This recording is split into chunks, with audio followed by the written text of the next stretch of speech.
Thanks for watching Wood & Shop. I'm Joshua Farnsworth.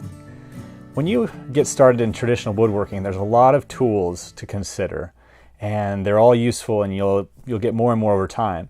But I've had a lot of people tell me that they want to know just a basic set of tools to get started, the ones that they absolutely need right at the beginning. So that's what I've done. I've put together a basic list, and you can find it below this video. So in this video, I'd like to talk for just a few seconds about workbenches. So workbench is probably one of the most important things to consider when you get started. It's where all the work happens.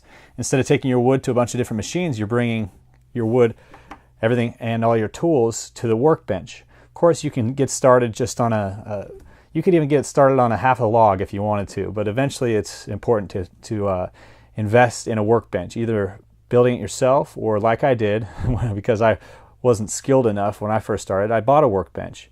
So some things to consider when looking for a workbench or looking at designing a workbench is the first thing that's most important is mass and weight. It needs to be really heavy because when you're hand planing or sawing on your workbench, you don't want it to be moving. So having a really heavy, strong base underneath is really important. You can have an accessory tool cabinet underneath. That will add some weight and store some tools in it, and that will add some weight to it. And then having a nice, thick, solid workbench top. Mine here is a little over 4 inches thick, and it's really, really heavy and solid, and it keeps it very sturdy. Another thing to consider when looking at workbenches is having a nice powerful vices on it that have wooden faces on the vise, so it doesn't mar your work.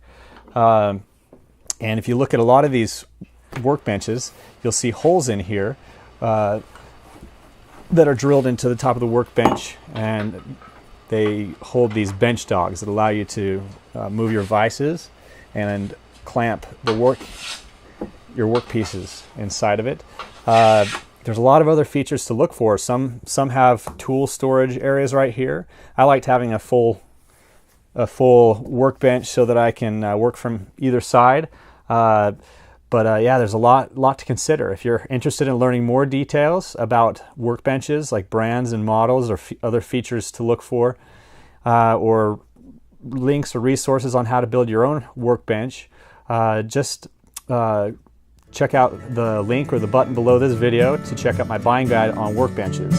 So thanks for watching, and I hope this was helpful.